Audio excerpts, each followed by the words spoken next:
Minister of Finance, Senator the Honourable Paula Gopi-Skoon, Minister of Trade and Industry, Senator the Honourable Renuka Sugramsingh Suklal, Minister in the Office of the Attorney General, Ms. Tricia Coosal, President of the Trinidad and Tobago Manufacturers Association, permanent secretaries in various ministries in attendance, members of our esteemed panel, Mr. Amjad Ali, Executive Director of Advanced Foam, and Ms. Pria Narinesingh, EY Country Manager Partner, Mr. Clary Ben, Chairman of NEDCO, members of the Diplomatic Corps, general sponsors, members of the media, ladies and gentlemen who are with us live in Hyatt, and those who are joining us via TTT, Talk City 91.1 FM, and streaming live on the various platforms.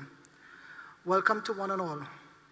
Before I start, I would like to recognize the importance of this day, not just in terms of our post-budget engagement, but in recognizing the fallen situation of one of our great leaders of the TTMA, Mr. Stuart Daglish. Today celebrates, I don't know if celebrate is the right word, 1 year since his passing, and I would just like to recognize that. I know most, if not all of you here, would know of Mr. Stuart Daglish.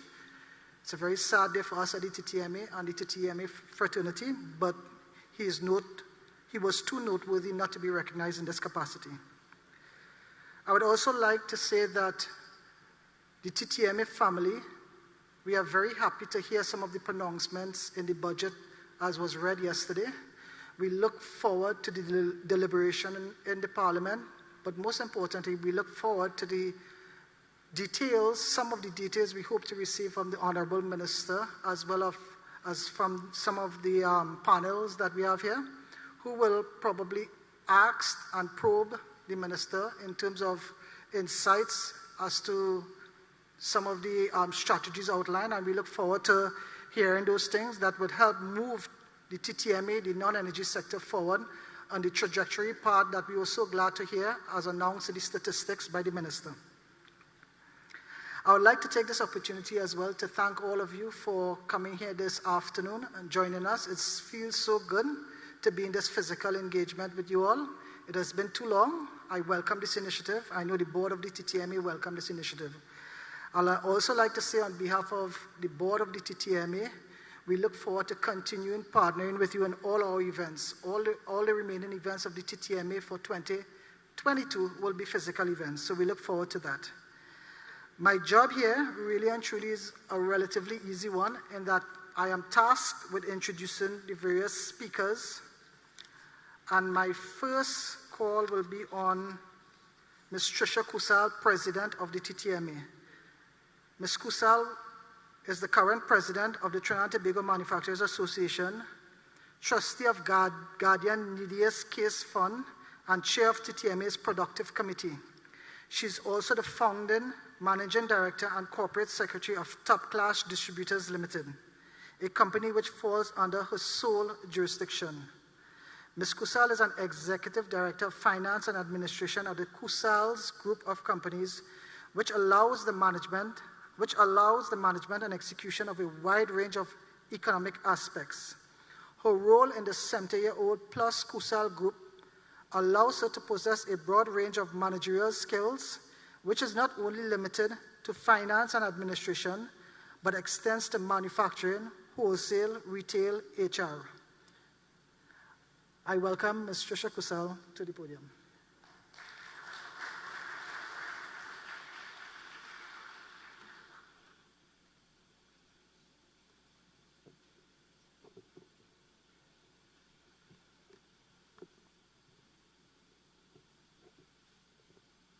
The Honourable Colm Imbert, Minister of Finance, Senator the Honourable Paula Gopi-Skoon, Minister of Trade and Industry, Senator the Honourable Renuka Sugramsingh Suklal, Minister in the Office of the Attorney General, members of our panel, Mr. Amjad Ali, Executive Director of Advanced Foam, Ms. Pria Narinesingh, EY Country Managing Partner, members of the Diplomatic Corps, generous sponsors, members of the media. Ladies and gentlemen here with us at the Hyatt and those joining us on TTT, Talk City 91.1 FM, and streaming online at TTT Live Online on Facebook. Good afternoon. It is a pleasure and privilege to once again host this prestigious event on behalf of the business community of Trinidad and Tobago, specifically the TTMA membership. Partnering with the Ministry of Finance and EY to put this event on underscores one of my main messages this afternoon, which is a call for deeper unity of purpose within the non-energy manufacturing sector in the country. Based on the figures presented by the Minister of Finance, it is clear that there is a national urgency around growing the export trade of the non-energy sector. The TTMA has, however, already begun to contribute to this effort. The aim is to double non-energy exports by 2025. COVID-19 threw a spoke in the wheel of progress, but with the right lens to assess the challenge, the non-energy manufacturing sector saw the pandemic as an opportunity to pivot to alternative tactics. As a result of hard work, we are one of the most important sectors of the economy, accounting for 20% of GDP in 2021 and is valued at approximately $26.4 billion. For the first half of 2022, Trinidad and Tobago's non-energy manufacturing sector exports valued approximately $5.98 billion, which is 17% higher than the same period the previous year. Our sector is moving in the right direction. However, to access a wider level of success, the approach needs to be collaborative. The TTMA initiated this concept by working with Export TT, Exim Bank, and MTI to prepare some of our local producers for export readiness through the Export Booster Initiative. Additionally, as an association and in conjunction with Export TT, TTMA ramped up our physical missions to facilitate firms to meet international buyers. I am pleased to say that these initiatives have resulted in some handsome returns. Furthermore, the TTMA's Trade and Investment Convention proved to be successful in getting market opportunities for local manufacturers and producers so they can produce more, employ more, export more, and so earn their own foreign exchange. These successes have been complemented by the TTMA's Advocacy Committee and the Secretariat's Illicit Trade Desk. We continue to work with the TTPS and other entities to curtail illicit trade through various seizures of items. These include alcohol, cigarettes, illicit drugs, and other such items. Public recognition must be given to the government and relevant agencies.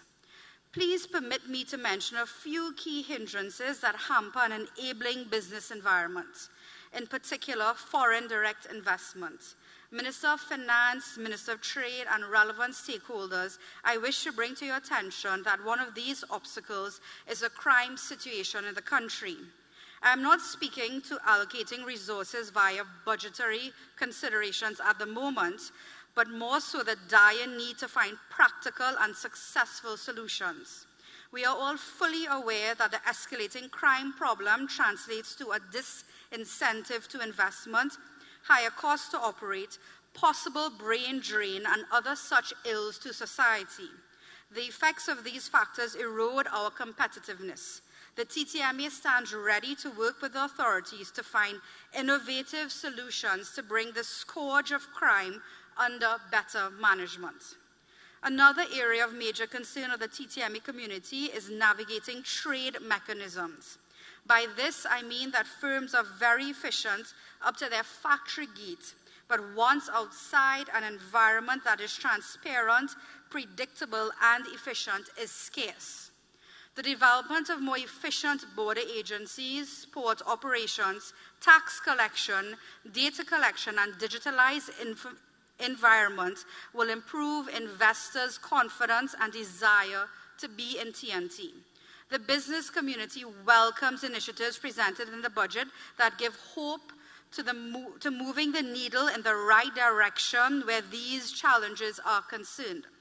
Ladies and gentlemen, I wish to conclude as I started by saying that TTMA welcomes some of the initiatives outlined by the Minister and his team of technocrats in the reading of the budget.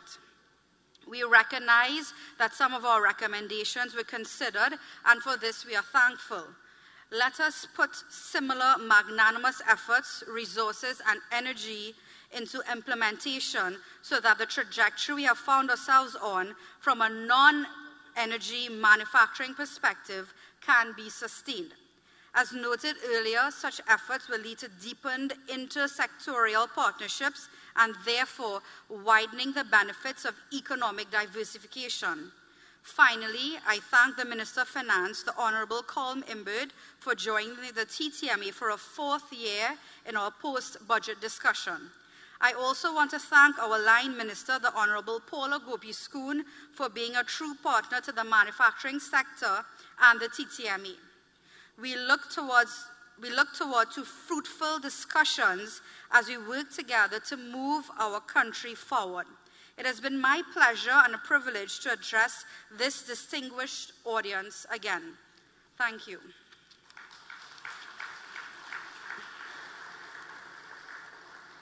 Thank you very much, Ms. Coosal.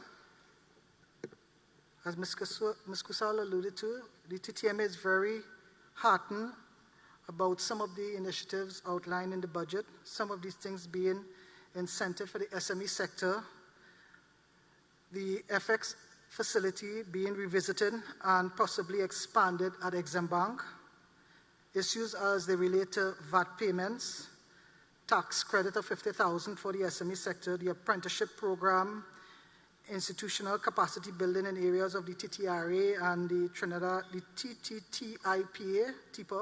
These are just some of the measures I outline here. I'm certain that the speakers that follow will speak more to these things.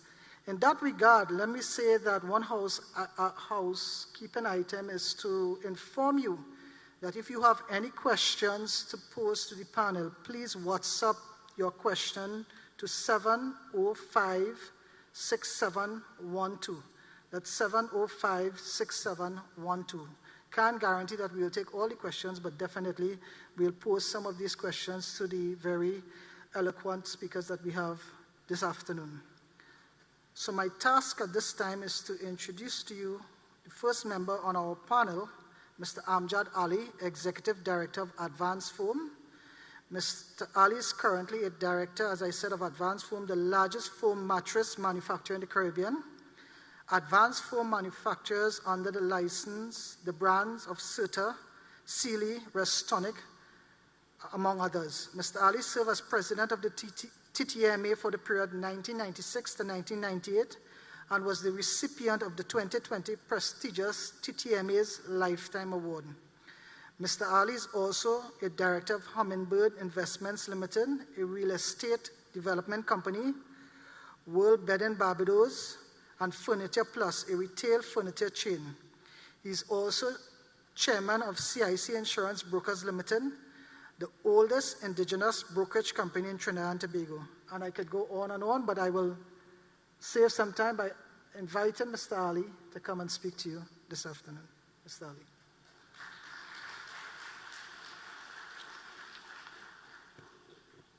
Thank you very much, Ramesh. The Honourable Colm Imbert, Minister of Finance, Senator the Honourable Paula Gopi-Schoon, Minister of Trade and Industry, Senator the Honourable Kazim Hussain, Minister of Agriculture, Land and Fisheries, Senator the Honourable Renuka Sugramsingh Suklal, Minister in the Office of the Attorney General, Ms. Tricia Coosal, President of the TTMA, Ms. Pria Narinesingh, EY Country Partner, past Presidents of the TTMA, members of the Diplomatic Corps, ladies and gentlemen, pleasant good afternoon. And also I recognize the media. Within the non-energy sector, manufacturing remains an important and dynamic catalyst in our economy. It is a major contribution to our gross domestic product at approximately 20%. It generates significant foreign exchange, and as a major employer, it employs over 52,000 persons. The sector has exported $7.4 billion in 2020, and this amount rose to $10.8 billion in 2021. Preliminary data for the first half of 2022 demonstrates a continuation of this trend. Colm Imbert, Minister of Finance, Budget Statement 2023. I must say this augurs well for the non-energy business community in that it is reflective of the government's perspective of the role of the non-energy manufacturing sector in the diversification drive and moving the economy along a sustainable path of economic prosperity. It further emphasized the importance of this sector that contributes approximately 20% of the country's GDP and is the second largest employer after the government, having a direct labor force of 52,000 persons. The world is still recovering from challenging times over the last 2 to 3 years. Firstly, with the COVID-19 pandemic, followed by the effects of the Russia-Ukraine situation. We in the business community recognize that such challenges, circumstances would result in possible curtailment of revenue generated by the government, resulting in striking a balanced act to manage the provision of services and goods to the population, while at the same time not creating burdensome avenues on the population, at least of which includes the business community. Minister, my commendation to you. You have done a good job in your balancing act. I know that Trinidad and Tobago has experienced some windfall within recent times based on the escalated energy prices. But we know this is not sustainable. Thus, it was important that we use this windfall in the most constructive ways, allowing us to make up some productive investment that can result in sustainable inflows into our economy. I can say with some level of satisfaction, the 2020-22-23 fiscal package placed this objective on the forefront of economic activity for the coming year. Holistically, the Minister of Finance, especially in the provision of the FX facility at the Exim Bank, has been exceedingly welcoming.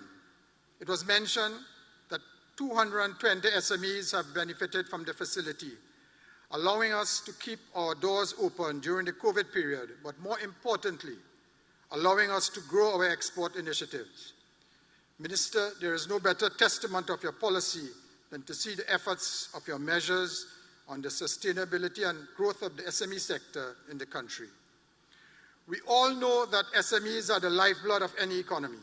They are the ones that turn the wheels of the economy, allowing for increased jobs, increased outputs, and thankfully today, increased earnings of their own foreign exchange, easing from a total reliance of the government. Minister, kudos to you and your team for furthering this policy, and as announced in your budget yesterday. The renewal and expansion outline is likely to go a long way in assisting non-energy manufacturing to grow even faster, as has been the case in the last 2 years. However, yesterday, the Exim Bank advised of an increased rate of interest on US dollar borrowings, which, although consistent with some global interest rate environment, impacts negatively on manufacturers who access this facility. And I'm asking kindly the government if it could reconsider or consider other mechanisms to cushion this impact. One method of consideration could be to recapitalize the Exim Bank so that it will not have to borrow to on-lend. This will enable the bank to provide a lower cost of capital that will be met by manufacturers to make investments for continued growth and also to increase working capital and associated inventory levels to mitigate heightened supply chain risks. As we are in the business of foreign exchange and its availability, I am imploring two sectors to start thinking strategies for moving away from total consumers of foreign exchange to generators of foreign exchange.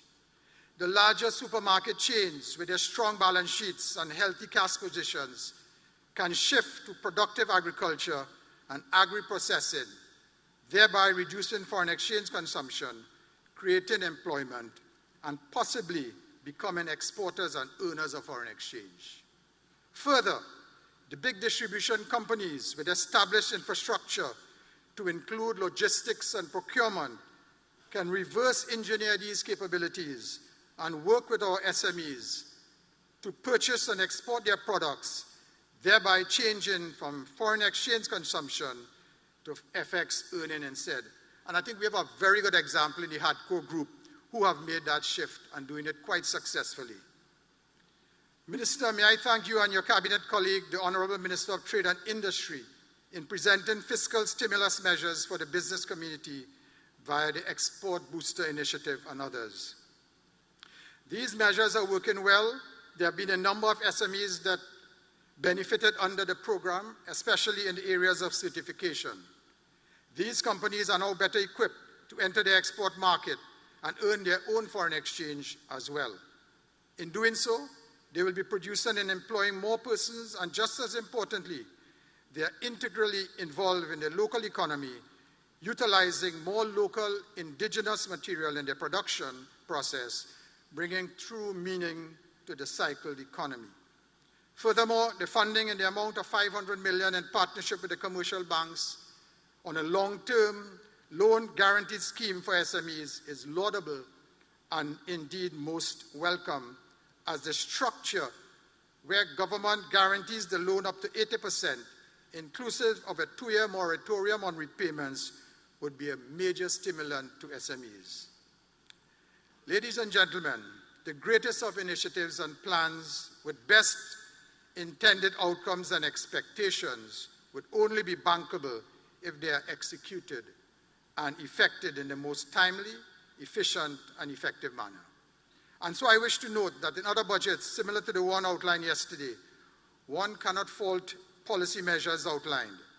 However, as a practitioner of the trade, I will not be best representing the interests of my community if I do not bring to the policymakers' attention the need to be more effective and timelier in the execution of some of these policies. I am a firm believer that the non-energy manufacturers are some of the most efficient producers in the region, especially at the factory walls. However, there are external and extenuating circumstances that stymie the growth of our success. I am standing here before you to say we have not experienced, I'm not standing here before you to say that we have not experienced success. What I would say is that we can further along that sustainable path if we can address some of the issues that curtail the potential benefits from some of the best prescribed policies. Thus, I'm employing those in charge to dedicate resources, financial and human, in areas that need attention and are considered auxiliary to manufacturing and business operations in the country. Everyone in this audience would agree that we need to move in a more favorable direction when it comes to the ease of doing business. For example, our border agencies, they need to be more efficient and effective in their operations. Far too often, businesses are held to ransom because of the inefficiencies that are experienced by these bodies. Trade facilitations, not at the expense of other major priorities of these bodies, need to be placed higher on their agenda. It means that we need to retool and re-engineer the way we think about business operations. If we cannot be more efficient at this level, we cannot export more. Manufacturers will not produce more to stockpile inventories. To do so is not feasible and or economic in this day. Thus, I argue, the real incentive we need to produce and export more rests with the greater levels of efficiencies and effectiveness at these border agencies. The other area I would like to mention on ease of doing business challenge is the need for quicker pivoting to the digital economy. We in the business community have embarked on a drive to move in this direction. And so you would see a lot of investment in capitalization, hardware and software to move in this regard. We need government services to hasten their pace as well. I note heartedly government's cry and desire to traverse this road. However, the pace could be a little more swifter. I do not fault the authorities for having some of the best laid out plans, but I must lay the responsibility somewhere for speedy execution. Whether it is the legislative agenda or the slow pace of the executioners, whatever is the cause, we need to tackle this challenge head on. Failure to do so would mean the rest of the world will leapfrog us in our development agenda, and we will always be lagging behind. Minister, I will be the first to admit that some policies have worked well for us in Trinidad and Tobago to place the manufacturing sector in this part of the world among the best in business. But we cannot rest on this. Otherwise, the small gains we would have made would be eroded by some of the inefficiencies that exist. We need to build upon these gains to allow export containers per week to translate into from 5 and then 10 and keep growing. These gains can only materialize if we are to resolve some of the more recent challenges exporters faced in the market. For example, there's a serious shortage of getting empty containers in the country for exports. There's little we can do as business operators to address this concern. But addressing this issue is imperative for the growth of trade. Now, mind you, one can argue that shortage of containers can be indicative of the trade growing, and that is not a bad thing. I know that the Ministry of Trade and the TTMA are discussing this major problem we are facing, but we need some quick solution as we are approaching the Christmas trade where exports grow exponentially. Some of the existing agreements we have in place to generate market access for our exports are not optimal. Some traders are not benefiting from the intended outcomes. I commend the efforts to further expand these opportunities. After all, we cannot trade if more markets are not available. However, we need to ensure simultaneously, even before extending resources in new agreements, to fix those that are not working optimally. I note some of the slowness in resolving the matters reside with our partners in CARICOM. However, I implore you all to find innovative ways to get the rest of CARICOM on board in trying to resolve these matters, which I deem imperative towards an expansion and doubling export figures in 5 years. The apprenticeship program launched in May 2022 is expected to train over 300 apprentices in industrial areas of engineering, electronic technology, and mechatronics. The apprenticeship program for wood and wood-related products, launched in August 2022, will initially train 50 apprentices. Under the school-to-work apprenticeship allowance, it encourages more business to hire persons aged 16 to 25 for short-term apprenticeships to provide them with relevant experience and exposure to the world of work. These are all positive steps as we continue to shift from basic undergraduate degrees to the more relevant apprenticeship programs. However, these numbers are way, way too low to truly fill the needs of the non-energy manufacturing sector, especially with our shifting and move more to a digital world. Further, the school-to-work apprenticeship allowance is unregulated, and we know what does not get measured does not get managed. The best-in-class apprenticeship training program we may wish to follow, in my mind, is the German dual apprenticeship program, which is a highly regulated system where young people train through a mix of on-the-job training as well as in the classroom. Typically, learners spend 70% of their time in the workplace and 30% at school. Most apprenticeships take around 3 years and almost lead to secure employment. In 2021, in Germany, there were 536 positions offered with 498,000 applicants. I know that the TTMA is playing a key role in this area. With the recent signing of an MOU with the University of the West Indies and MIC IT to collaborate on the establishment of a learning factory to facilitate Industry 4.0 certification, training, research and development, and process improvements in a practical environment. The result would be the upskilling of technicians, engineers, and managers in Industry 4.0. Ladies and gentlemen, my time is short, so as I bring my comments to a close, I wish to end by highlighting what we are seeing in the world over, where manufacturing is coming back home. This is the new chant in many of the larger countries. Manufacturing was previously offshored to different countries, but it is now being reshored.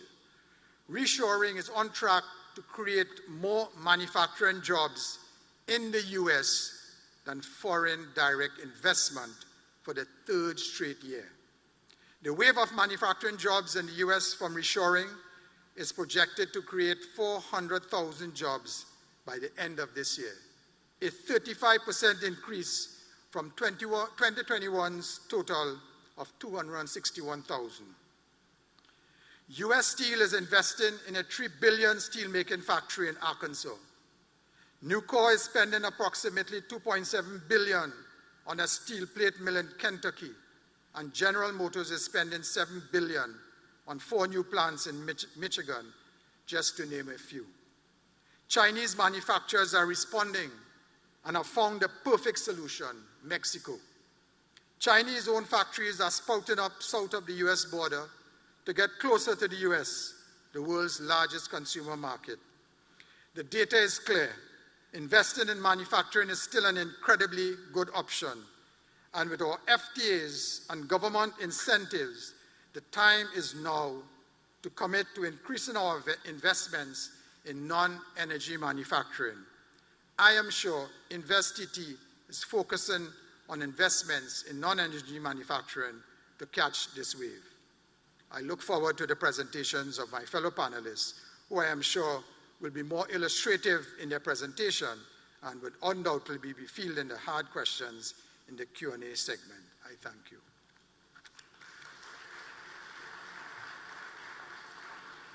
Thank you very much, Mr. Ali. I too wish to echo the sentiments on the importance of the non-energy manufacturing sector in Trinidad and Tobago and the world over. The TTMA is the firm belief that the manufacturers in Trinidad and Tobago are very efficient, very capable, and stand ready to lead the diversification process for us in Trinidad and Tobago. I agree with the Minister that we are not moving away from oil and gas. Oil and gas is too important for us, but we could use some of the windfalls from the energy sector to help propel and grow the non-energy manufacturing sector. We need to have a dual economy, or economy that is based not just on oil and gas and manufacturing and services, but a number of different areas. Let's not have all our eggs in one basket. And Mr. Ali pointed to some of the challenges that the manufacturing sector face, and we hope that those in authority who are here with us would hear some of these things and work together with the TTMA to remove some of these obstacles so we could be well positioned on that trajectory towards long-term sustainable growth and development for all of Trinidad and Tobago. So now, it gives me great pleasure to introduce to you another person on the panel, Ms. Pria Narinesingh, Country Manager, Partner, EY. Pria has worked with EY for over 30 years. She sits on the board of EY Caribbean, is the Country Manager, Partner of the Barbados, Eastern Caribbean, and Trinidad and Tobago offices, and serves in the assurance practice. She has predominantly served large domestic, regional, and international clients in the financial services industry and other major conglomerates. She currently leads the financial services industry practice area for EY Caribbean. Pria understands the critical strategic, business, financial, reporting, and regulatory issues challenging companies and the economies across our Caribbean landscape. She is passionate about building a better working world and cultivating and equipping EY's future leaders to live with integrity, to innovate, and to deliver high-quality services. Ms. Pria Narinesingh.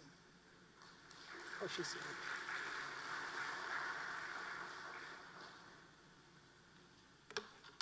Thank you very much. Good afternoon, everyone, and all protocols observed.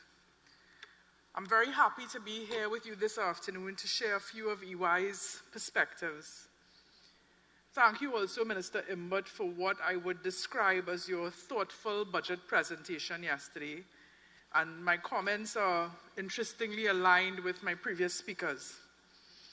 So I thought today we'd start a bit with, sorry, could we get these slides up?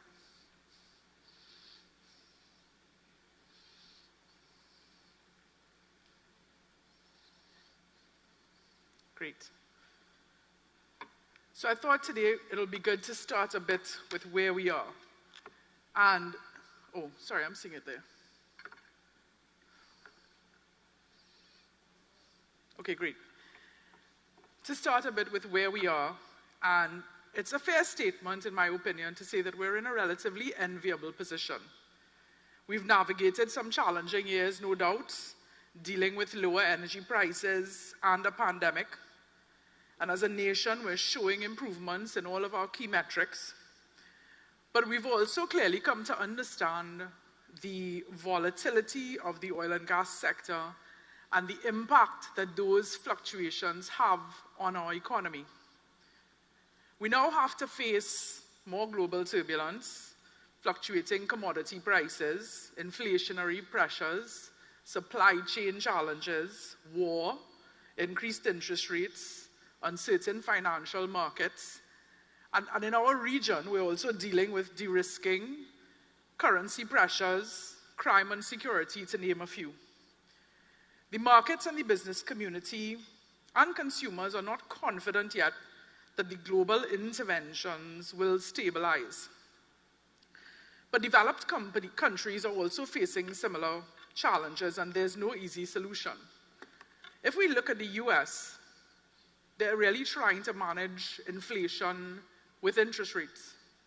How far is this going to go, and is it going to work? The pessimists say yes, they'll manage inflation. The optimists say yes, they'll manage inflation and get it under control. And the pessimists think, well, maybe not, and you could end up in what they call the stagflation type of economy.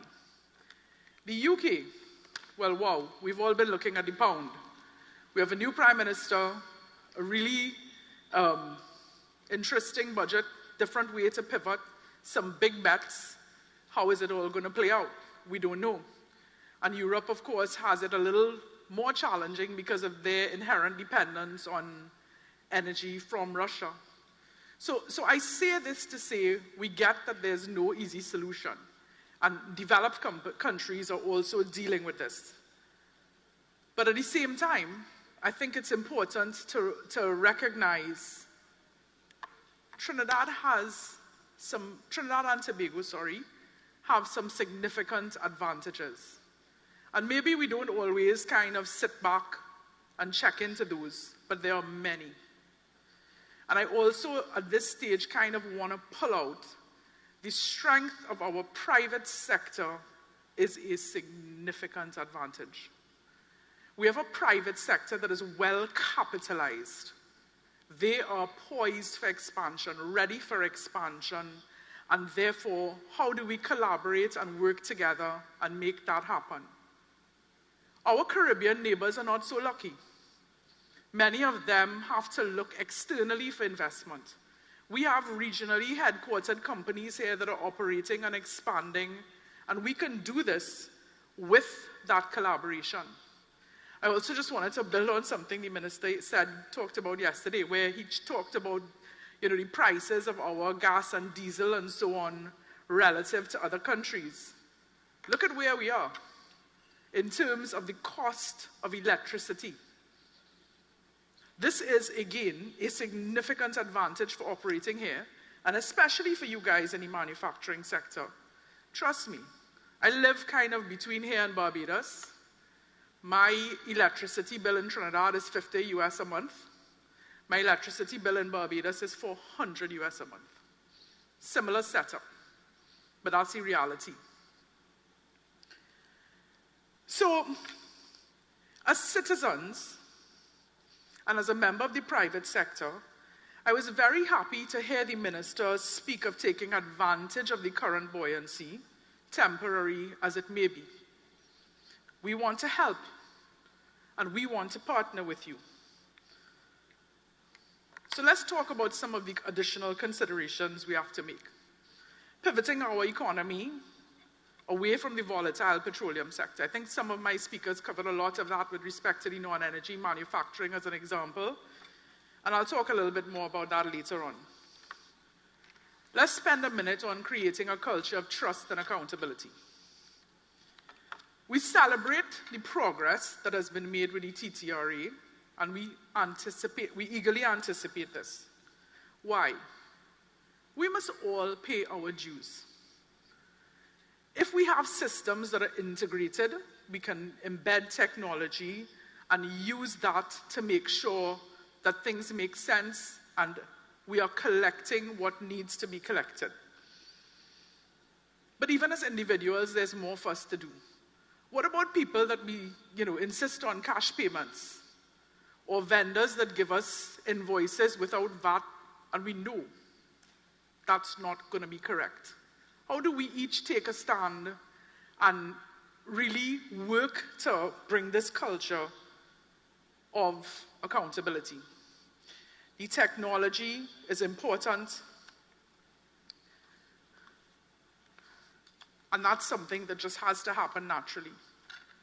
Let's talk about improving the quality of lives of our citizens. And somebody touched on this. Safety, everything. Everybody touched on it, I think. Safety and security. There's a personal cost in terms of stress, as well as dollars. To you all in the manufacturing sector, there's that cost as well. The more you need to spend to deal with security. And we believe that this is also a big contributor to the brain drain, and I think Tricia used that. If we look at our own business, with what's happening internationally, people have talked about the Great Resignation. So it's not about EY, it's about all the firms, and all the firms are experiencing levels of resignation. We're not exactly sure where everybody's going. But what that's done internationally is created loads of opportunities for Caribbean people, where our staff members see the opportunities that open up across all the firms in the US and Canada and the UK. You have a few years' experience with any one of the firms and you are being welcomed. And what happens is that, our staff are younger. They go to their parents to have a discussion on, here's an opportunity. And there's no parent saying, stay here. And I think that is all of things that we need to look at. There's also, the other factors, the roads and flooding and just the regular disruptions that we're dealing with. And that's linked to productivity levels as well for many. So let's move now to how we increase the efficiency and ease of doing business. All of that has been themed. And I would like to say that a huge part of that is to begin with public sector reform. Let me be clear. I am not talking about any immediate curtailments or anything of that nature. But we have to have a plan. And Mr. Minister, I loved your apprenticeship program. And I guess I'm asking, how can we build on that? What if the government was to say, collaborate with the private sector and develop a plan where 20% of public sector employees transition into the private sector? Maybe 18,000 jobs or so. I think you use 90,000 as the employment mark. If we take 20% of the average $9 billion that we're spending, that's $1.8 billion. Why not pay those salaries for 1 year? In the second year, the company takes that over. But it gives companies an opportunity to think about expansion a little more competitively. The benefits to the workers are, they're getting retooled, retrained, they have opportunities. You're getting a little space in your budget where those things are cut. If I again just share something from EY, we are so thrilled to have recently signed an agreement with our US firm where we are providing support for executive assistants. The cost of business in the US, the use of technology, it makes it a very compelling proposition. We've hired 15, persons, and we've started on that. So we're using local labor, we're earning US dollars, and I know we have ambitions to scale that significantly. And there are many other areas in our business where we see that opportunity, and all other service providers will have similar opportunities to think this through. You know, I think there's a lot that we can do together on this. And I say this to say, if we have a plan, I think that when people know that their jobs are secure and they know how they're going to get a paycheck, then you stand a better chance of implementing the changes that you need to make. Because if you try to just go in and deal with change, and people associate change and digitization and those sorts of things with efficiency and job losses in terms of how that works, you're always going to get that resistance to change. So we really believe it goes hand in hand. But the key message is it's in all of our interest to work together to increase the efficiency and ease of doing business. There's definitely a role for the government, but I think that we have potentially a bigger role to play to work with you to do this. We not only have to look for how we're increasing revenue, we also have to look for how we are saving and redirecting expenditure.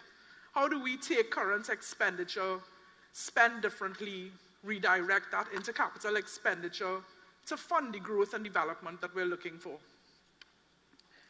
Of course, the last thing was the incentivization of exploration and production, which, you know, we're happy to see some moves on.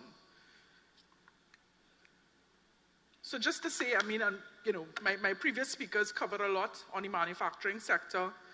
I show this slide to say there are existing incentives, and there are new incentives.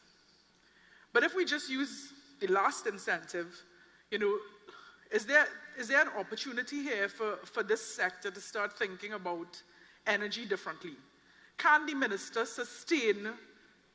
can we as a country sustain lower electricity costs forever? Or is that going to have to unwind a little bit? Here you're getting incentives to maybe reconsider your own energy use and put things in place for the eventuality that those sorts of subsidies and stuff may have to change, as has been done on a stepped basis with petroleum and so on. Other than that, I just would mention, you know, I have this in here just in terms of some of the other incentives and imposts that were included in the budget. Many small steps, you know, we can argue, is it enough, is it not enough? I think the key is in execution, the key is in collaboration, and we're very blessed. We're very blessed in terms of where we are. How do we build on that and go forward for our nation together? Thank you very much.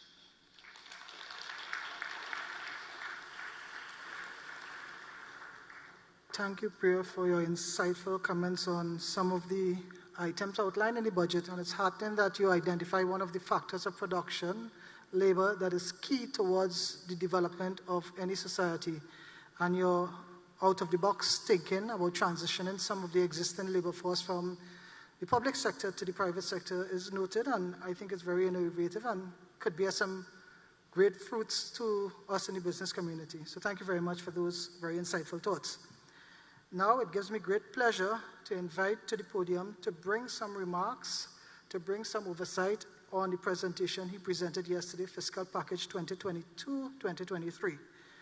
On August 10, 2020, Mr. Imbert was re-elected for the 9th time to the House of Representatives as the member for Diego Martin Northeast in the 12th Republican Parliament.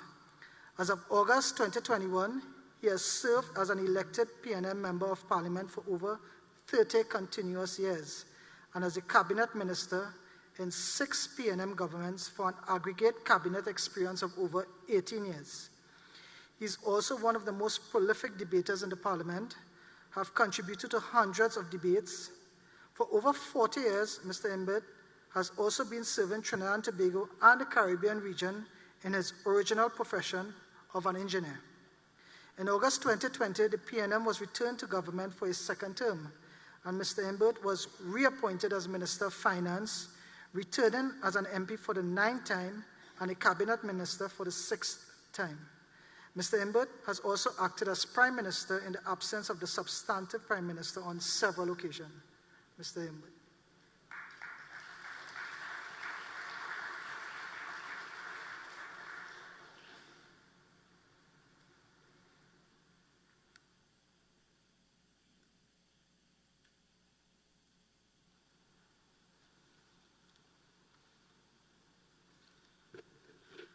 Thank you very much, Mr. Ramdeen. I was a little worried. I was hoping they didn't give you the long version of my bio. But it seems that you shortened it yourself, so thank you very much. Good afternoon, everyone. Real pleasure to be here again for the 4th time. I was talking to Amjad, and I was wondering whether I should say why I come to the TTMA function instead of the other one.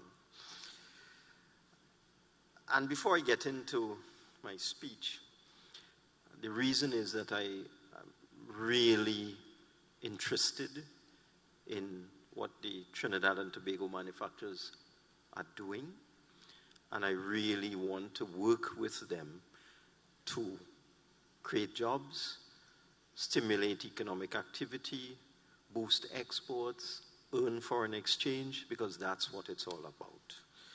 So that's why I don't go to the other event.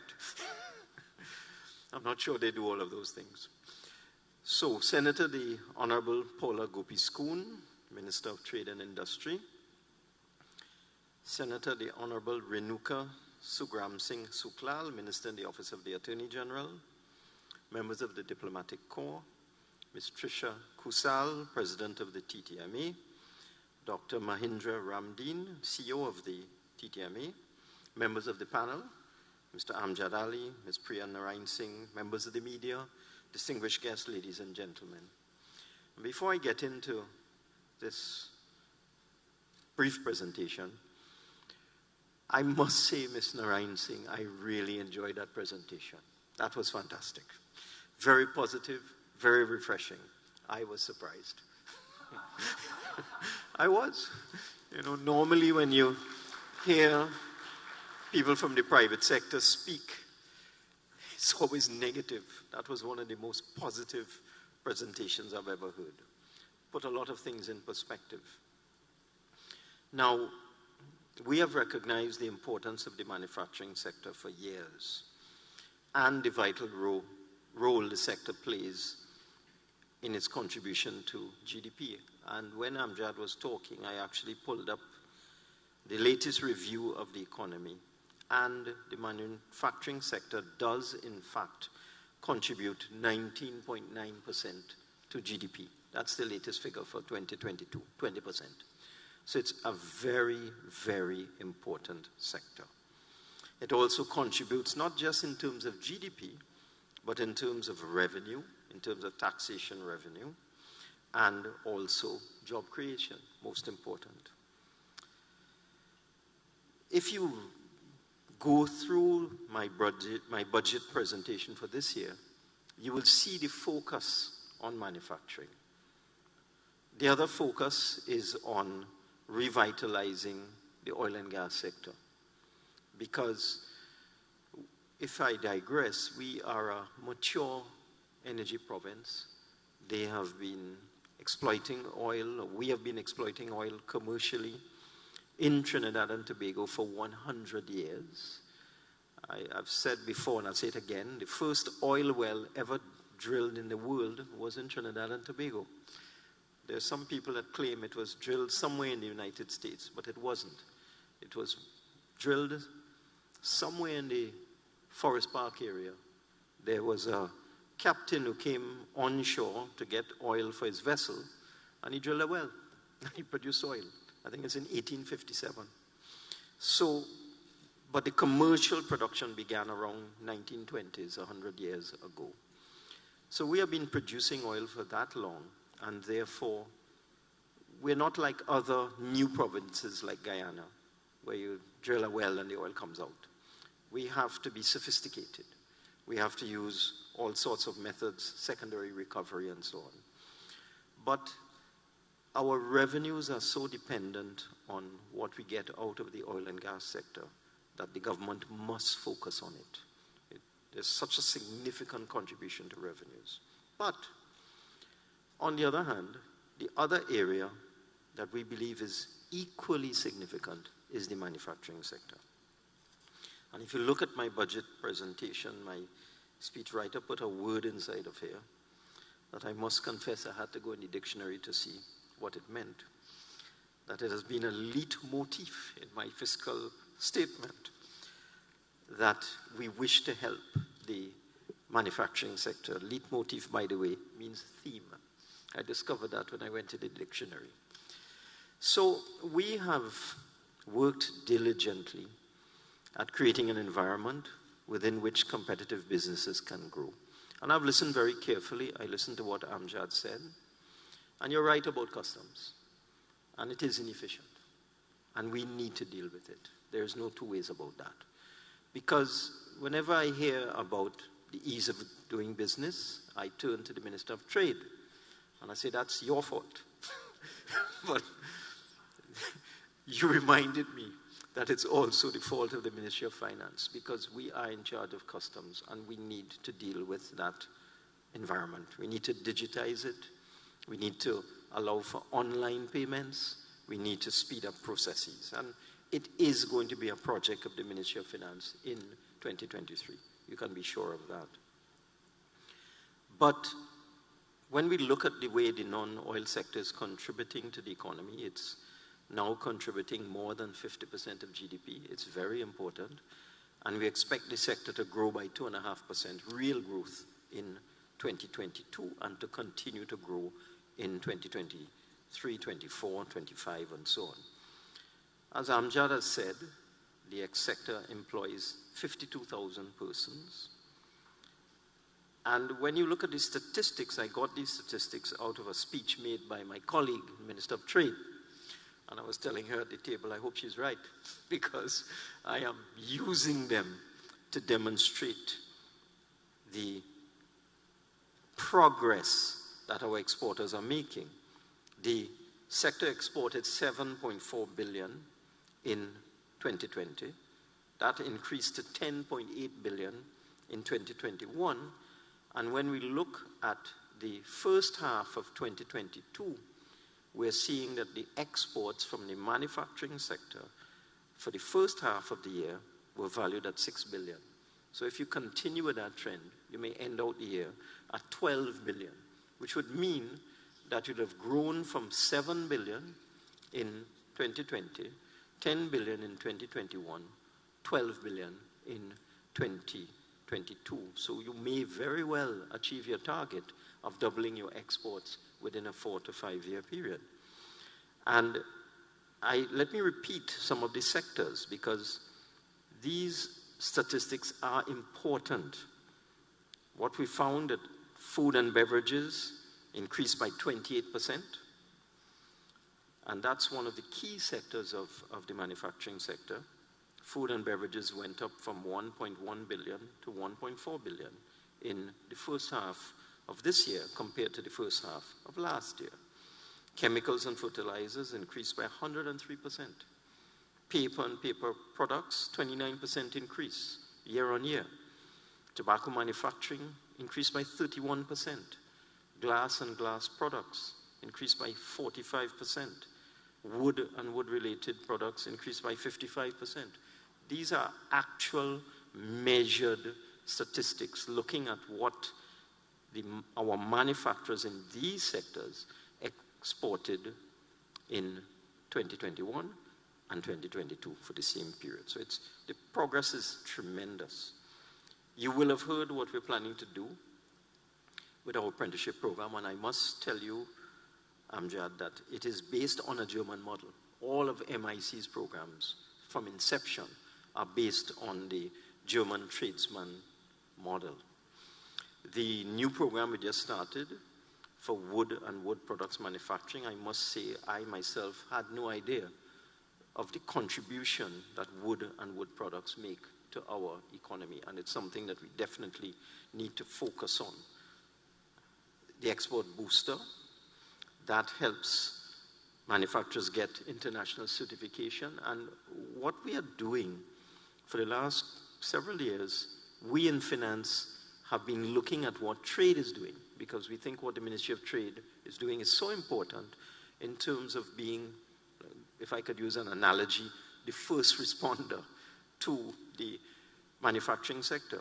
And therefore, all of these programs in the Ministry of Trade, their apprenticeship program, the export booster program, the other programs in terms of export promotion and helping you to penetrate in international markets, we are going to fund the Ministry of Trade as much as we possibly can to boost these programs.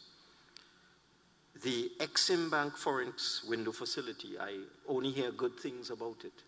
I'm surprised, you know, you start a new program and you expect some critique, but no. Since we started our Exim Bank Forex window, all I hear is positives. And that's why, and then when we look at the data, I remember about a year ago asking the Exim Bank to tell me, can you show me whether we're earning foreign exchange from the activities that result from the foreign exchange that you give to the manufacturers? And they were able to show me that the forex that was earned and repatriated by the manufacturers who had accessed the Exim Bank's forex window exceeded the amount of foreign exchange given to them. So manufacturers accessing that facility were earning and repatriating more foreign exchange than the Exim Bank was given to them. And it's for reasons like that that we will continue to support that facility, and we'll continue to expand it because it is achieving results. No two ways about it. So you can rest assured. Dr. Ramlin, I did say that in my speech. So when you said the possible expansion, I said we're going to expand it. So you can be assured of that. So the amount of money that we have given the Exim Bank, the amount of access to Forex actually, very significant. Hundreds of millions of US dollars, and we think it's important.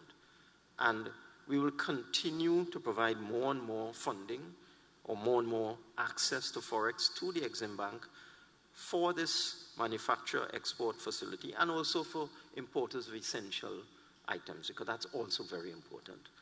People who are bringing in pharmaceuticals and basic foods and so on, we've been using the second window to assist them. If you look at some of the details of what has happened, the entities that have been helped are the small and medium-sized enterprises. And I remember looking at some statistics in Europe years ago, and 90% of businesses in Europe are small, with 1 to 5 employees in them. The whole European economy is built on small business. So that, you know, they say in the army, if something is working, don't try to fix it. So that we definitely believe that we're onto something in assisting small and medium businesses, assisting them to grow, assisting them to become more disciplined in terms of their management, in terms of their accounting, in terms of record keeping, in terms of industrial relations, in terms of human resources and so on. But in terms of access to foreign exchange, when I looked at what the Exim Bank had done, out of the 136 manufacturers who have qualified and who have accessed almost 400 million US from the Exim Bank, 114 or 84% of them are small and medium enterprises. And one thing I found interesting as to what the Exim Bank was doing, even though the focus is on SMEs, they also did not leave out the medium and the large businesses. It was a very rational approach to the distribution of Forex. I'd really like to push the Ministry of Trade to see if you can accelerate the implementation of the Export Booster Initiative. I took the point, what Amjad said, that, you know, we have a lot of plans, we talk a lot, but the problem is in the implementation. And these facilities do exist, and I would urge everybody to access them. The whole point of the Export Booster Initiative is to allow exporters to achieve international certification, to meet quality standards. And there are other facilities that the Ministry of Trade is building. You have the Trade and Business Information Portal, which was launched just early this year in May. And that assists people to understand what are the regulatory requirements for starting a new business or expanding a business, or what are the requirements when investing, when undertaking an investment. And there are also guidelines on importing and exporting. So I would urge again businesses to go onto the Trade and Business Information Portal, because there's a lot of information there that will help you. The SEW, the Single Electronic Window, we're now doing a total upgrade in the Ministry of Trade. We're hoping it will be finished early within the next couple of months. And when the SEW is upgraded, we will be able to allow and facilitate electronic payments. We are pushing all ministries. I read out some of the electronic payments that already are in place in various ministries. And we're going to push the Ministry of Trade now to come up to speed and get into the front line of those entities that facilitate electronic payments. So we're going to work with them. We have a focus on the Ministry of Trade because it's very, very important. We think that you would be able to access all of the services that the Ministry of Trade provides online, electronically, debit card, credit card, ACH, whatever form of electronic payment. With respect to helping the SMEs, what we recognized when COVID hit, when SMEs were struggling and they needed financial assistance, and we established the COVID SME Loan Guarantee Program, was that should not be a one-off. So I have a regular meeting with the central bank every week. We discuss all sorts of things. And I give the central bank a number of assignments, and I must say they've really risen to the challenge. And one of the things I told them to do is to go all over the world for me and see how governments help small and medium enterprises to grow. Go all over the world. Let's see what they do. And they were able to come back and find for me some systems over in the Far East in Singapore and one of those Far East countries. And what that government does is it provides loan guarantees on a permanent basis for small and medium enterprises. So that's where our long-term loan guarantee program has come for. And I had a little trouble getting approval because I said, let's make it $500 million. That's the form of the guarantee. And I'll tell you how it works. We raise $500 million and we put it into a special account at the lead bank. In this case, it would be First Citizens Bank. That's what we did with the COVID relief loan guarantee program. We raised the money, they put it into an account. And after they've gone through all of the usual recovery procedures, then the bank can access the money in the account. They have to go through a process first. They can't just dip into the account if an entity is in default, or SME has borrowed money and is not making its payments and they go into default. The bank just can't go and grab the money. But after they've gone through all their procedures, they can. And this is how we got the banks to agree, because it's real, it's tangible. So we are very close to launching this facility. What we've been doing over the last couple of months is talking to the banks. First Citizens will lead again in collaboration with the other banks, with Royal, Republic, Scotia, etc. And the terms are very favorable. It's an 80% guarantee. The other 20%, the small businesses will have to do something, because we felt if you didn't have skin in the game, if you give you 100% guarantee, what's the point of that? Some people would just walk away, take the loan, let the government take the bounce. And it wouldn't motivate them to grow their business and to become more efficient and to become more disciplined. So that's why we've set the guarantee at 80%, and the other 20% has to be handled by the SME. The loans will be for 10 years, so we have a long time to repay. We give a 2-year moratorium, and it's focused on the non-energy sector. So that is going to be launched very soon and become a permanent part of our landscape. So that's one of the ways we think we could help SMEs, because we came to the conclusion the biggest problem that small and medium enterprises has is access to capital. They're just struggling from day to day to meet their expenses, and they can't find access to capital to buy machinery, to invest in their business, to grow their business. They're just struggling to pay their daily expenses. That's the biggest problem that companies have to grow. Trade also has a Gateway to Trade program, and they've been working with the Trinidad and Tobago Coalition of Service Industries, and it's a market readiness program to assist SMEs in 4 areas: business and professional services, information and communication technology, energy services, and tourism. And again, that's to help these SMEs to essentially upgrade their capability, also improve their marketing. I've already spoken about the export booster, and that is the whole point of that is to enhance market access. There's also a grant fund facility administered by Export TT, where businesses can access grants up to $250,000 to essentially upgrade themselves to engage in the export of high-value added products. And then another program which I will be launching in October is the SME mentorship program, and we borrowed this from the Jamaica model. In Jamaica, there is a secondary stock market where over 40 firms are registered on the secondary stock market in Jamaica, unlike Trinidad, where we just have 2.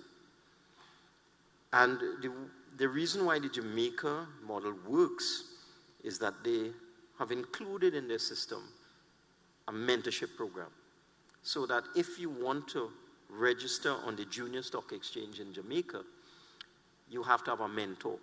And the mentor is a successful large company that has agreed to make itself available on a register to be a mentor to a small and medium enterprise program. So we've gone through the whole process. We've got approval from the Securities and Exchange Commission to change the rules of the stock exchange to allow this mentorship system.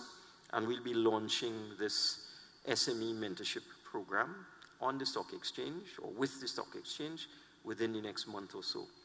One of the features of it is once you register on this junior stock exchange, this new and improved junior stock exchange, you get concessions on tax. You exempt from tax for 5 years, and then in the second 5 years, you get a reduced rate of tax and so on. So it's SME guarantee loan program, mentorship on the stock exchange, and exemption from tax. And we think those are the kind of things that small and medium businesses need in order to grow. And we're not reinventing the wheel. As I said, we went all over the world to see what successful countries do, and we're duplicating it. In the budget, we inserted the one-time credit for companies that make an investment in new machinery and production lines and so on. We thought, again, we want to incentivize companies to upgrade their equipment. And we also want to encourage companies to get into renewable energy, alternative energy, solar, wind, and so on. So we have a waiver on VAT on equipment that would involve alternative energy, renewable energy in the manufacturing sector. We also felt that we needed to increase the VAT registration threshold because a lot of small companies are unable to meet the regulatory requirements for VAT registration. We had increased this to $500,000 before. We've now increased it to $600,000. That's what we plan to do when we do the Finance Act later this year. And it will allow, again, small companies to grow before they have to subject themselves to the rigors of the VAT system. I just want to repeat some of the very positive economic data that are relevant to 2022. We're expecting real growth this year, 2%. Very different to the rest of the world.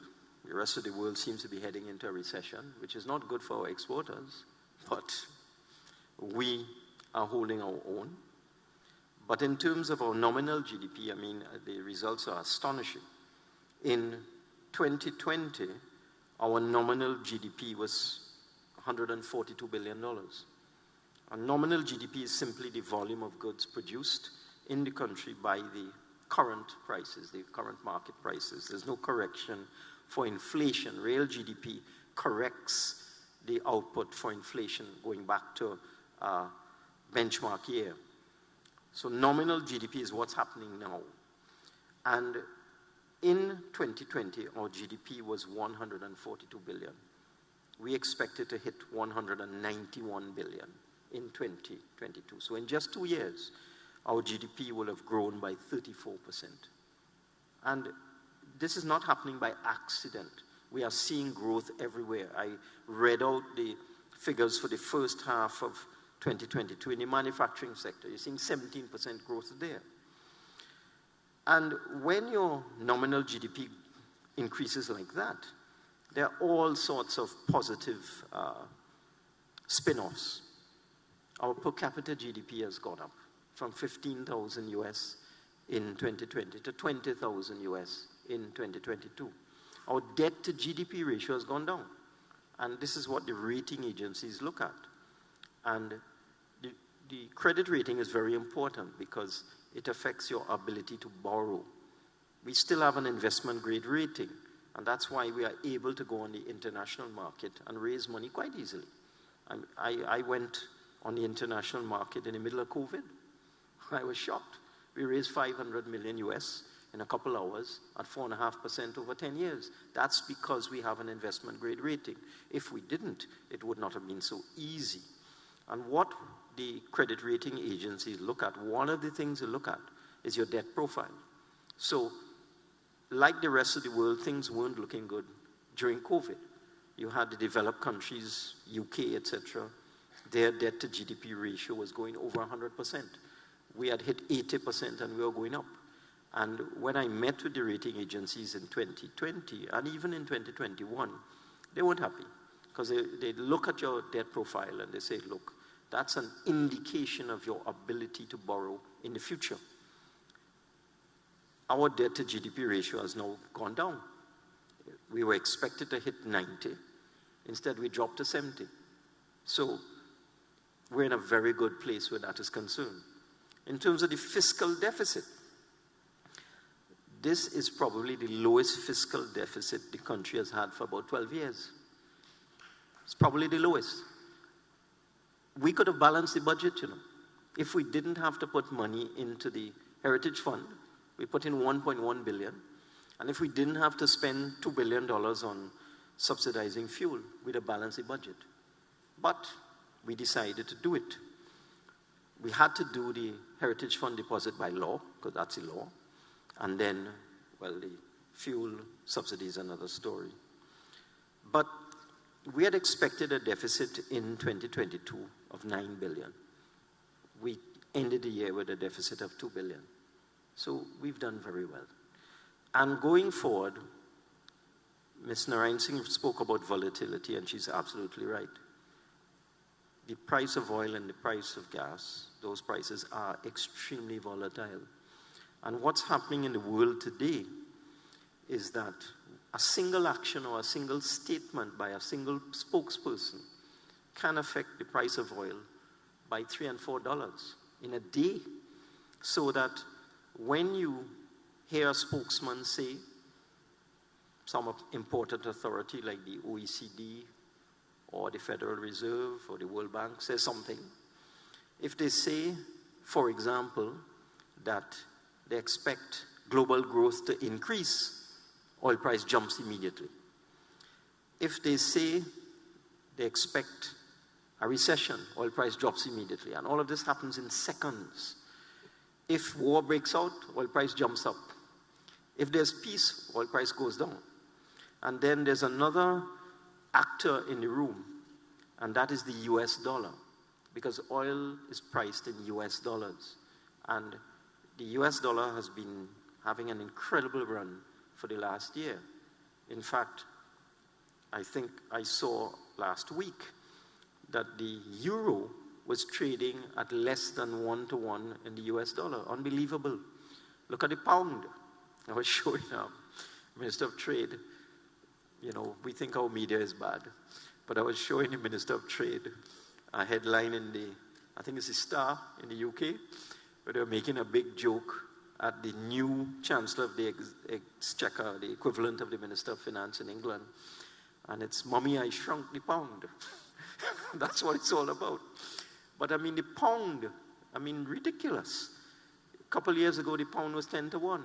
Somebody told me the other day it was below 8. But the reason for all of that is because the US dollar is just getting stronger and stronger and stronger. And when the US dollar strengthens, oil price drops. So this whole thing is totally volatile.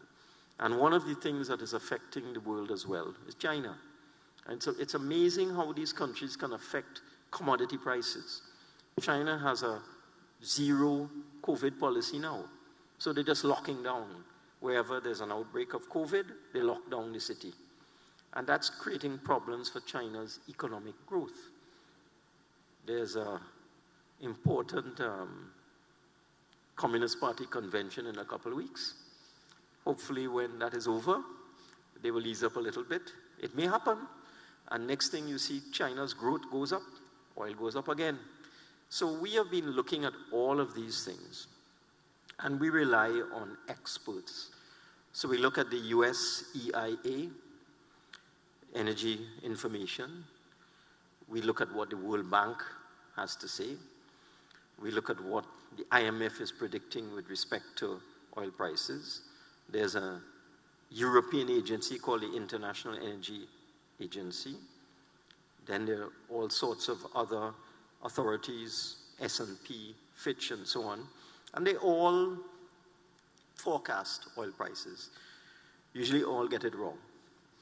But we in the government, we have to have a basis for our projections. So we picked an oil price this year of $92.50. We did that after looking at the World Bank forecast, the US EIA forecast, the IEA forecast, the IMF forecast, S&P forecast, Moody's, Fitch. We looked at about 10 organizations that forecast oil prices. And virtually every single one of them was forecasting an oil price in 2023 of $95. So we decided to be a bit conservative and go with $92.50. We don't have a crystal ball. We'll see how that works out.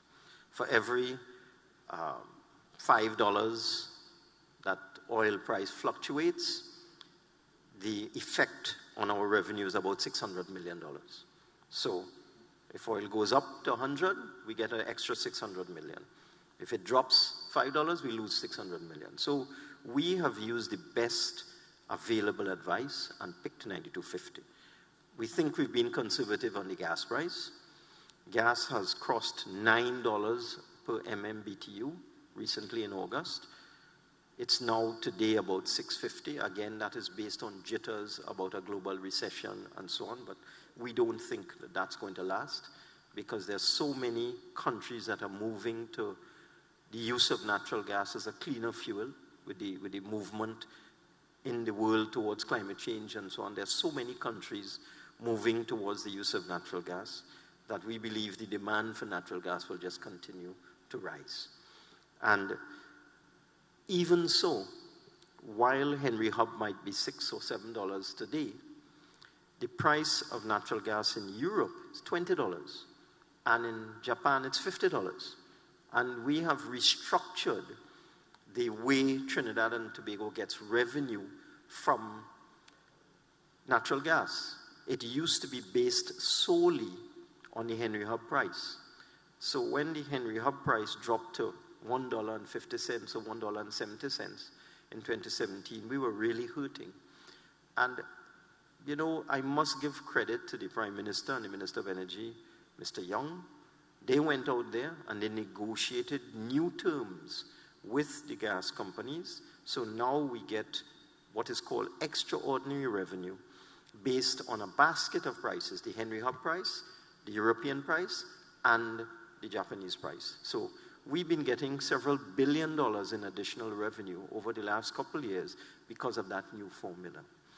So we feel our estimates for the budget are reasonable. If they are not, we will deal with it. We've dealt with that before. One thing we're not going to do is to try and reduce expenditure, because the final point I want to make, and again, Mr. Narinesingh touched on it, this year we've allocated $6.2 billion to our development program, our construction program. We expect to finish the year with expenditure in that program of maybe $3.5 billion in 2022. So by putting it at $6.2 billion in 2023, we're really upping the ante by over $2 billion, close to $3 billion. Now that money is spent on construction projects, it's spent on programs. It is all designed to stimulate activity and create jobs. So we felt that in this year's budget, we should change the focus a little bit. And it brings me to the whole point about public sector wages. We could have decided, okay, we would increase our offer to the unions by $2 billion and use the $2 billion for that. But we didn't think it made any sense. We made our offer. We think our offer is very reasonable. We decided instead to put an additional $2 billion into the productive sector. So I just want to close by saying that we understand the manufacturing sector. We appreciate it. Myself and the Minister of Trade, we will work together. We will work with you. We will talk with you. We'll get a better understanding of what your issues are. For example, in the last week, this is nothing to do with the TTMA, I've been talking directly to the Energy Chamber. And you'll have seen changes yesterday in energy taxes. And there's a reason for that. We decided, because we are a mature oil province, it's becoming more and more difficult for oil and gas companies to maintain existing production of oil and gas and also boost production of oil and gas. So we have had lengthy discussions with them, and we decided we should create some incentives by reducing taxes for oil and gas companies. And we're hopeful now that we have done that, they will be able to get the financing that they need, because it's all about securing financing for investment. So in the same way, we will work with the manufacturing sector, we'll work hand in hand with you, and we will do whatever we can to assist you, to solve whatever problems you have, to give you whatever support you need, both financially and technically, and also in terms of the ease of doing business. And my final words are, and that's why I come to this function instead of the other one. Thank you very much. Thank you very much, Minister. Minister, can I ask that you stay on the table? I invite you to stay here. They will mic you up. And let me invite our two other panelists, Mr. Ali and Ms. Narinesingh, to join us at the head table. So this is the opportunity for you to once again pose questions to the esteemed panelists. Let me give you that number again. I have it somewhere here.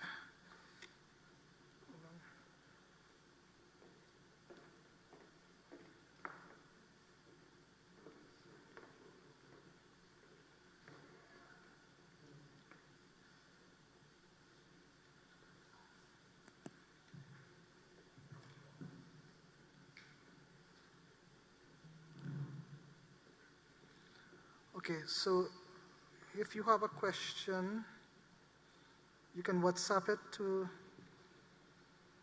7056812. Okay, so all the panelists are ready, and we have some questions here already coming in. The first question Minister, this is to you. Is there a plan for government to finance high-tech manufacturing in the area of aerospace, nanotechnology, electronics, and others to attract high-level investment into Trinidad and Tobago? Interesting question. I think any proposal of any kind of manufacturing, I mean, one of the things that the Ministry of Trade is doing, one of their programs, is specifically designed to deal with high value-added manufacturing. So I wouldn't want to be specific about the aerospace industry, but anything that involves high value-added, we would definitely support it. Thank you very much, Minister.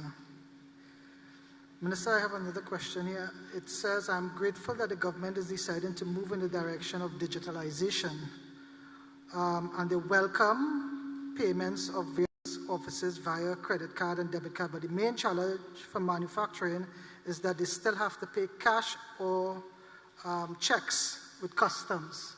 Is there anything? That is a project we're going to work on this year. Okay. That is something that has to come to an end. It has to be that when exporter in particular is receiving their raw materials through customs and also exporting their items out, that they can pay electronically. This cash thing has got to stop. Okay. Mr. Ali and Mr. Narinesingh, someone is asking to express your thoughts on the possible increase in the retirement age to 30, what it would mean for business and from your perspective. 65, sorry. Yeah. Sorry, my bad. Retirement age. Retirement age. I think that if you look at what's happening around the world, that's certainly a trend. And if we also understand where we are in terms of the National Insurance Fund and so on, we acknowledge that there's a deficit there. The actuaries have spoken about that. So this is definitely one potential solution in terms of increasing the retirement age. I would also say that if we take the premise that, 40 is the new 30 and 30 is the new 20 and 50 is the new whatever, people are living longer, people are healthier, and therefore do have a capacity to work longer. So, I think it's something that has to be seriously considered and is consistent with international trends. Mr. Ali, you want to? Yeah, well, that's a fact. People are living longer. You want to work longer. You don't want to go home on retirement. Retirement could be a very boring thing. If you just look at a couple of us here, we just past that stage. I was wondering when you would admit that you're over 60. Minister, someone asks, why is self-employed persons are not covered under the NIS scheme, I guess? Sure, I can answer that. We've been looking at it for a long time. But the problem is that if you bring self-employed people into the national insurance system, you will have to grandfather some of them. Because if someone comes in at age 55, for example, at the present, with the present system, they would only have 5 years of contributions. They wouldn't qualify for a pension.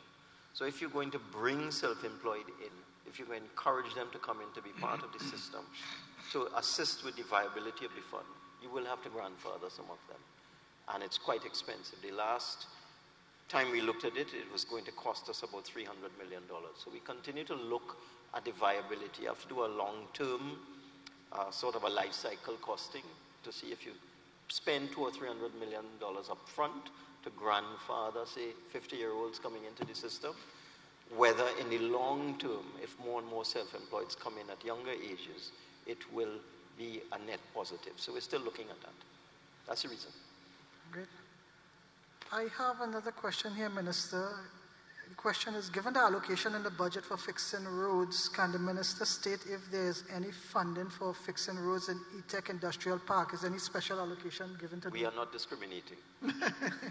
That actually came up in the discussion when we were working out what we should do. And I just want to repeat that we are funding the new secondary roads company to the tune of $200 million in the first instance, and we've just raised $250 million for the Ministry of Works. So When you put those two together, that's almost 500 million. And we've also given the Ministry of Works $1 billion for the development program. And we've increased allocations in the local government bodies for their development program. And we're not discriminating. Certainly not discriminating. Okay? So yes, roads and industrial estates will be paid. Okay, so the person who asked the question, you have your answer. Pria, in the last budget, an announcement was made for a 5% reduction in corporation tax rate for significant exporters of local goods. From your perspective, we haven't finalized that yet. That is something I need to have a meeting with the TTMA to work out the criteria. What's a significant exporter, for example? You have to set. But that was one of the questions we had. Actually defining that term. It's the same approach that I'm going to use that we use with the Energy Chamber this entire week, discussing how do you define how the benefit is going to be utilized. And I'll use it as an example. We want to boost production in oil. And what the oil companies want to do is not just invest in new potential fields where they could get new oil, but also infill drilling in existing fields to boost production. So we were going along the lines of just providing an incentive for new oil fields. And they made the point, but that won't help somebody who has an existing oil field who wants to drill additional wells inside of there. So we decided, okay, we're going to give the incentive for new wells, whether it's in existing fields or new fields. And now we have to figure out what is a new well, okay? Because the guy may say, all my wells are new, right? So he would then get the advantage of the reduced taxes. So we have to define what a significant exporter is, and I give a commitment here today. In the very near future, I'll meet with the TTMA to establish what is a significant exporter. Great. We have to define it. Welcome, News Minister. I have some members of the media who are pressing me to give them the opportunity to ask a couple of questions. So sure. I know things over there. Okay, good afternoon, Minister, the rest of the panel. Ryan Hamilton Davis, Trinidad Newsday. I really was hoping I wouldn't be the first guy to speak about fuel prices, but here we are. And really and truly, I would like to find out from the manufacturing sector, anyone in the manufacturing sector, what does this $1 increase, particularly in diesel? Well, it was 50 cents this budget, and then there was a 50 cents increase in April. So what does that $1 increase do for managing costs and production in the manufacturing sector? And how do you plan to treat with that in particular? Amjad, you want to take a... Well, I understand the question, it's about the fuel price increase and its impact. Well, of course, it will have an impact on the cost of transportation in the manufacturing sector. I think the good news is that the minister has put a cap of, I believe it's $1 billion. So at least we know where the goalpost is and when next it will or will not move. In fairness, this is a world phenomenon. The price of energy has escalated for a number of reasons. And we have no other choice but to pivot around those increases. And if I could just add to that, I think that it's, as we traverse some of these subsidies together, we know that as an economy, we have to bring down those subsidies.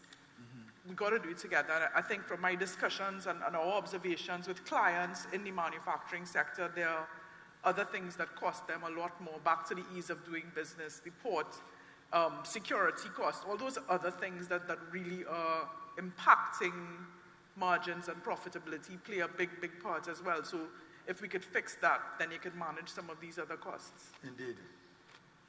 Yeah, Minister, from what I've checked, there have been at least 6 adding this budget increases in the fuel prices. A lot of the ethos behind that is the same, sort of taking that additional funding that we use for subsidies and putting it to better use elsewhere. This has happened in a few budgets. Is there an overall plan with this, or is this one of those mechanisms that are being used when there's a need to take a certain chunk of money and make proper use of it, or a different use of it? Okay, I'm not hearing hearing you very well. Yes, I think you should Okay, take off maybe. the mask. You hear me now? A little bit. Ooh, there you go. All right, yes. So there has been several increases in the price of fuel. I heard that part. Right. What is the overall strategy? Sure. Yeah. I understand the question. We set a cap at $1 billion, and that is based on an estimated oil price and the known consumption of fuel in Trinidad and Tobago. Trinidad and Tobago consumes 1 billion liters of fuel, more or less, of which 400,000 liters is diesel. So 600,000 liters of gasoline, 400,000 liters of diesel. So we know how much fuel motorists consume in Trinidad and Tobago.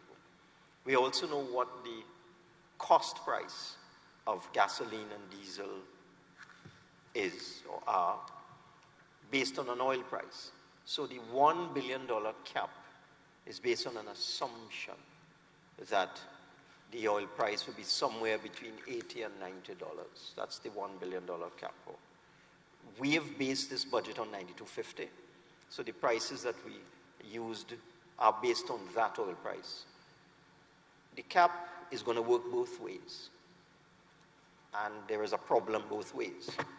If the oil price goes up, our revenue goes up, of course, but the price of fuel goes up. So we have a problem there. If the price of oil goes down, revenue goes down, but the price of fuel goes down. But we are committed to the $1 billion cap.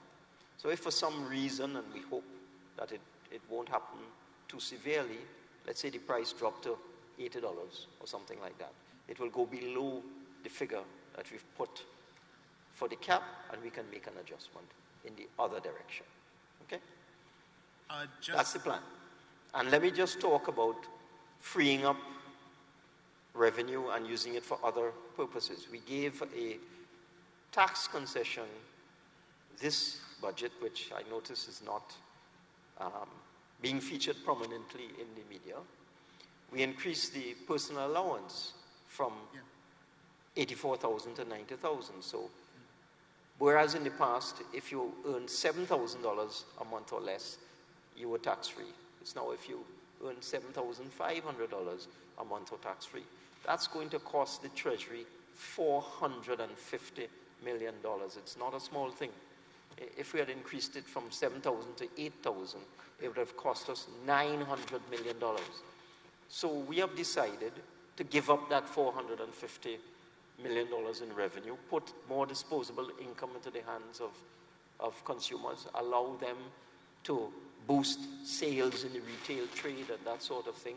We believe the multiplier effect in terms of GDP, in terms of that extra $450 million in the hands of taxpayers will result in an increase in GDP in excess of $450 million. So that's the whole point. More disposable income in the hands of consumers, boosting sales, boosting trade, boosting economic activity. And we couldn't give up that $450 million if we decided to leave the price of fuel at the lower rates. We just wouldn't have the money. So it's a trade-off. That's one of the trade-offs we did in this budget. We decided to give back that $450 million, and we decided to cap fuel prices at a certain level. That's the plan. And the payment to the Okay, so let me... One more question. No, but I'll come back to you. I've learned from the moderators on television to say 2 questions at a time, so I'll come back to you. No problem. Right? Don't leave, I'll come back to you, wait, because I have a plethora of questions coming That's in true. here. He asked about 10 questions He at asked a time. about 10 That's true. questions earlier. We'll be here forever. Minister, someone just sent a message and asking about the VAT situation. There's still a significant outstanding amount for manufacturers, and what is being done or contemplated to address the problem on a permanent basis? Well, one of the funny things about VAT, it affects GDP. The more VAT refunds we give in cash, it lowers the GDP, believe it or not. So it's a funny economic effect of VAT refunds. So what we decided to do this year, the last set of refunds we gave in bonds was very successful. We had 100% acceptance. So we're going to have a focus more, we're going to issue more VAT bonds in 2023 than cash refunds. And the VAT bonds are at a very attractive rate and can be used, as security. You could get 100%. From the commercial banks, you could get back 100% if you cash them in. So in this 2023, I didn't announce it in the budget, but we're going to be issuing VAT bonds. In 2022, we paid out $4 billion in VAT refunds, a very significant amount. We don't normally pay that much, but we thought we were getting additional revenues, so we could use the additional revenues to deal with this problem, because we know VAT refunds is a problem.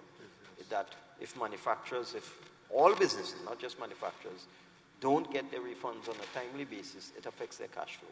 We know that. So that we're going to keep working at this problem. It's a difficult problem, but we will be issuing VAT bonds in 2023. Okay? So is net off an option? No. Okay. No. Just the question that Mr. Ali asked, if net off could be a possible solution, and the minister categorically said no. So just pointing out. Not at this time. Not at this time. Minister, someone is asking if the Ministry of Finances will consider other financial institutions such as NETCO credit unions to assist with the SME loan guarantee program, or probably revisiting the ERG that worked really well with NETCO. Any thoughts about that? There's no need for that. Sometimes you have to simplify things and don't complicate them. This SME guarantee loan program has worked very well with the commercial banks, and there's no need to try and tinker with it. What we can do, and we have that already in place for the credit unions, is create a SME loan program for them. So we will keep our main SME loan program, and then we can work with those other agencies to create purpose-built loan guarantee programs for them with government assistance. Minister, I just got a note on my phone that Mr. Arthur Logjak would like to ask you a question. He's at the mic. Sure. Good afternoon, everybody. First of all, Mr. Minister, I just want to let you know that as far as the Manufacturers Association goes, and as far as the manufacturers of the country go, I think they have all done a superb job over the years in respect of getting to where they are and to get to that level of contribution to the national revenue. I think that they should all give themselves a round of applause. I also like to say there's nothing much that you can give us as manufacturers anymore from the point of view of export incentives. We already have all of that. We already have that, and many of us are net export earners. Quite a number of us, far and wide. So we had the Export Development Corporation, which I chaired, as you remember, the Exim Bank, which I formed, the export tax incentives, and all of these export institutions that were there to help build the manufacturing sector with these sort of incentives. Not grant incentives, but that. Although there were some incentives and some grants for overseas advertising, etc., which are no longer there. The main thing that we need right now, sir, is basically, and we already have, again, a lot of free trade agreements that have been painstakingly worked through for many years in the whole of Central and Latin America, actually. And of course, we can export to the US and so on, and Canada without any duties, and also to the UK. However, with the pound where it is right now, better believe if you're shipping with you, if your currency is tied to the US dollar, you'll be very uncompetitive in England. But what I'd like to say also is to let you know that with the dollar where it is right now, actually, we have to strive and try to get the value added. We have to get more local value added in our products. And once we can get that, I think actually we can do a even better job in the exporting of things. The two things that really give us a problem that I think, and I asked my people, my different factories, and I spoke to them, quite a number of them are here today. What are the problems you have? And most of them would say a little bit, and they didn't come out yes, there are some issues with some customs thing, but that's not a big deal, right? But it's better if it wasn't there for whatever purpose it was.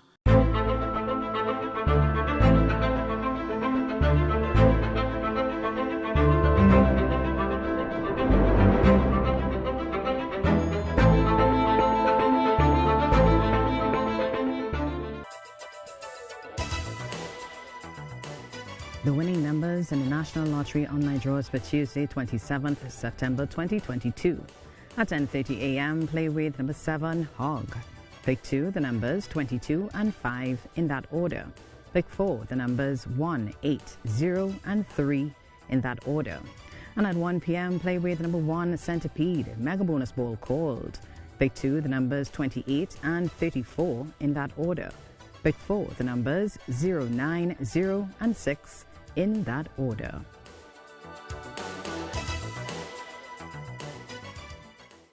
TDT News. Committed. Accurate. Relevant.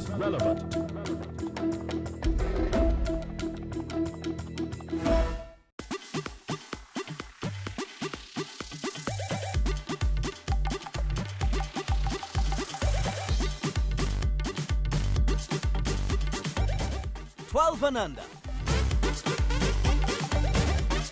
Sundays at 5 p.m. on TTT and TTT Live Online. The Ministry of Education is doing its part to provide a safe environment for our nation's students as they return to school. Here are some of the safety measures and procedures to be aware of. Face masks are optional at schools for this age group. For their own protection, students are asked not to share stationery or snacks with each other. If a child is ill, please keep them at home and get them medical attention. The Ministry of Education is doing its part to keep our schools safe. Saturday, October 1st, it's the grand finals of Huey Got Talent. A spectacular showcase of voice, music, dance, and performance art. As 16 dynamic performers vie for the grand prize of $15,000. Who will it be? Join us for an evening of performing arts excellence at the grand finals of Huey Got Talent. Don't miss it.